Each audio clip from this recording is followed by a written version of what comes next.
Hello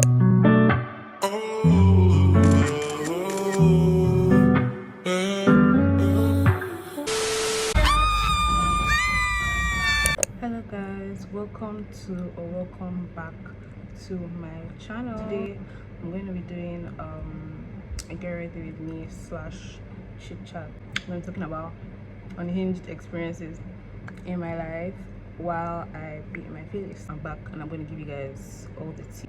A HARVEY look. I saw this look on Instagram and I just fell in love. I was like, whoa, this one is just, I don't know, it's just so simple and it's just kind of like my vibe these days. So let's get into this makeup and the tea. LA girl brow pomade. You replaced the veil and you showed me love. Yeah, you showed me love. I just wanna know where we go from here. The first time like I actually identified that I had a crush was not even by my own doings. It was not by my own means, guys. I was sabotaged. Just one, I don't know, it was like, I don't actually know who sent me to sit down to join that gist that night, but like it was some group of girls. They were gisting after prep and then I happened to find myself there. And I started talking about who do you like. First of all, I entered secondary school very young, so I was like 8 years old, turning 9. So I was pretty young. So when these girls were talking about like, oh, who do you like, and these people were older than me, like 1 year, 2 years, 3 years, me, I did not understand. Like I was just like, I didn't think it was so deep. I think that's the problem. I trivialized the whole situation. Because the guy, I not like I really liked him. Like I just thought he was cute. Like I didn't understand their own meaning of cute and my own meaning of cute were two different meaning of cute. Like they meant cute like I don't know who the girls crush about these days. Maybe Damson Idris. Like Damson Idris is so cute. Like that's how they meant cute. They meant cute like as per fine. Me, I meant cute like as per bunny rabbit type cute. That's how these people they carry my gist. So I hadn't even imagined a world where it would not stay there. The only thing about myself, I thank God that no matter how interesting you think you are, there's always someone going to be more interesting than you. So there will always be another gist that's more interesting than your own. So like my own was very easy to cover under the covers. It was not like a year after like I realized that thing actually was very bad, because it was like these people just like the guy was not feeling cute, like, oh, someone likes me, that kind of thing. And me, I'm just like, okay, like it was not that deep to me, but to him it's like, someone is crushing on him. Oh, it's all shit. Oh, I'm having popcorn. Do you want? My friend made it for me. Her name is Ada.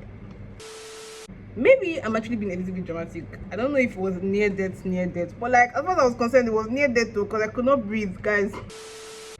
This was like COVID. It was that period where we were at home for long, and I said like, oh, let me try and start working out. I was trying to do health and wellness, so I was now drinking like all the teas, herbal tea, apple cider vinegar. ACV is when I wanted to take my life in the kitchen that morning. Usually I'll put it inside water, I'll dilute up to tea. Like that stuff was just so nasty, and it made everything even more nasty. And the green tea was already nasty. Why make the green tea nasty? But eat it with his plastic and telling me to check. So I was just like, you know what, let me just take a shot. Oh, let me just cap it now. Let me just cap the ACV instead of just diluting it and like sleeping there on it, when I can just take the same amount but like faster and end the torment quicker. Guys, when I tell you this thing hooked in my throat, this thing proper hooked in my throat, like I couldn't breathe. Like I don't even know when I found myself on the kitchen floor. Like if I remember that day, I'm like, I don't really understand the science behind that, and I think I'm a little bit too traumatized to research. It was early in the morning. No one in my house was awake. I was the only one that knew that I was dying. In the kitchen alone, like that kind of thing. Like as I was falling to my knees and falling to my trying to breathe. Guys, I know it sounds like I'm lying, but I'm so serious. All that about something like this did not make any sense. Like, so that's how I would have just gone, like, due to suffocation, due to upset of vinegar. I feel like this next story is about to be really grim, but like, don't feel bad. These things happen. Let's just say how trauma affects the brain.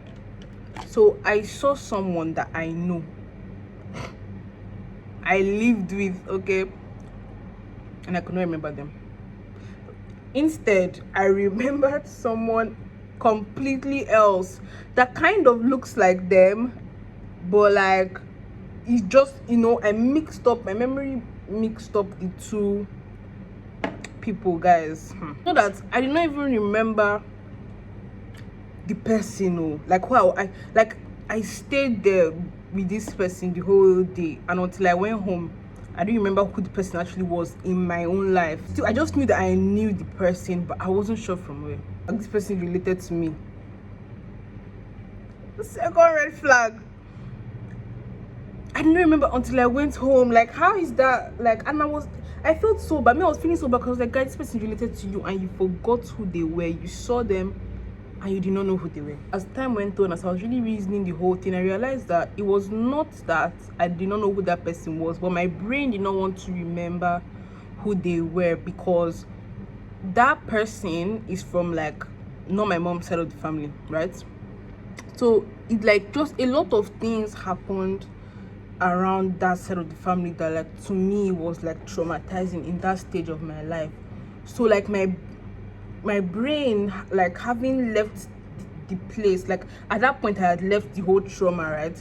But having left all that trauma, to my brain it was like it did not want to remember anything to do with that whole era of my life. Seeing him, I didn't even know that, like, this is my cousin. Like, I was seeing someone completely else. I think it was just unfortunate. Like, it was just like an unfortunate moment where trauma and, like, memory, like, played a trick on my mind. So instead of remembering someone that I would have not rather remembered, that would have brought me pain and taken me back to the place of, like, trauma, my brain now rather remembered someone else that looked like him. Unfortunately, sometimes trauma and, like, depression and, like, mental health can be so overlooked, but it's so important, because at the end of the day, like, this is your mind. Some people think I've always had virgin hair, but actually, because of how long my hair is, but I actually do not always have virgin hair. It was actually peer pressure. I had really long relaxed hair, but like, that was not what was trending in 2016. All the girls, they all had virgin hair. Yeah, I was like, no, mommy, I want to buy my hair. I want to have virgin hair, because I didn't even get to experience my hair in its natural state. Like, once that shit started growing, it was relaxed and neck. So I barbed my hair, and because of me bringing up the whole idea, they were like, I might as well just barb all your sisters as well. So we now all went on low cut.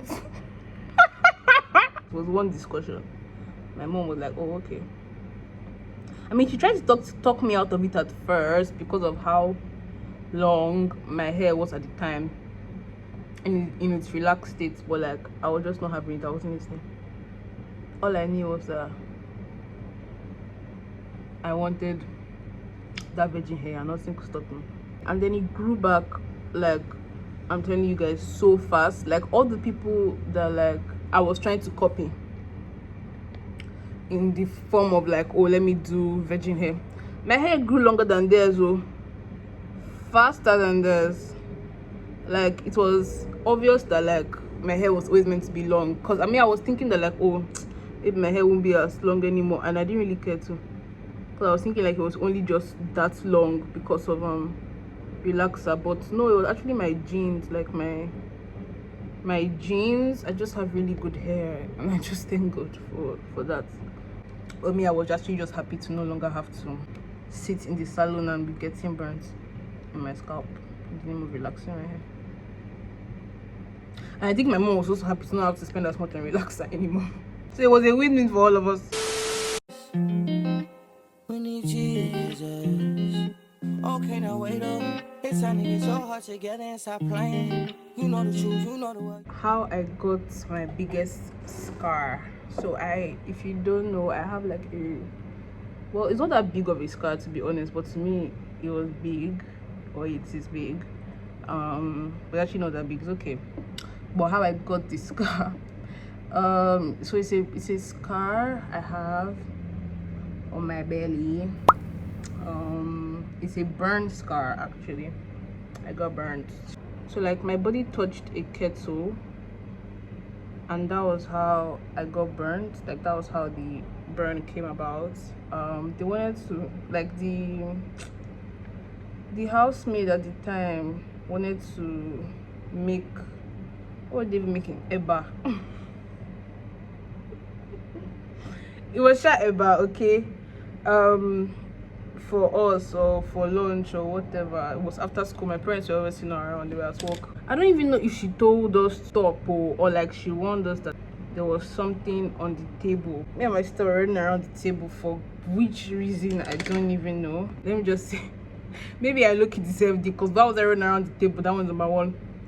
Number two, my sister has had so many injuries. This particular sister, so many injuries caused by something I brought up. So for once I was the one getting injured. Chat or Chitchat, and I was just feeling this draft. Just for me to lift up my shirt, I just saw white, like a color that was not my skin color. They ask you how you are, you just have to.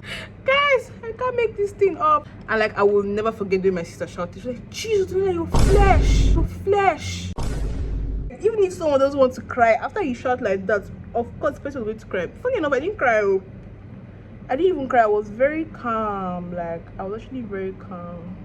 But until they wanted to start cleaning it and washing it and like disinfecting it and like actually touching it, I think that was where tears started to come out. It wasn't painful. It was the aftermath, like the healing process and like the dressing of the wound and all of that.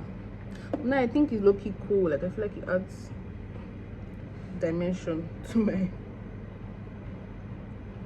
I feel like it adds dimension to my. Please, this thing I'm doing it. Please don't do it so, because it could go horribly wrong. The realist, never sleeping, always got me even when I'm dreaming. I'm preaching to the people you're feeding in the morning until the evening, making sure that your children are breathing. It's you I'm needing, it's you I'm needing. Grab the word, then I speak it on the curb. You know I preach it. Of course, I'm a hipster girl. You know how you're in the loo, like as a kid, you sit on the loo. If you don't hold yourself, you're gonna fall inside, because there was no anchor for you or anything like that. Or if you look towards the sides, like the two sides of like the toilets, whatever, you could like see into the loo. So that day I went to use the loo. I sat down.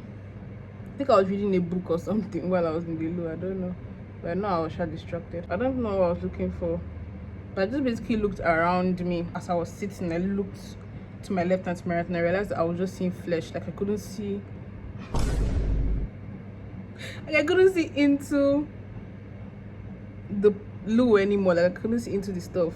That's how I realized like maybe I was having hips or whatever, because like it had become wide, like flesh. Like actually I don't know how to say this in the straight face, but like yeah, I was not like, oh, this is what hips does.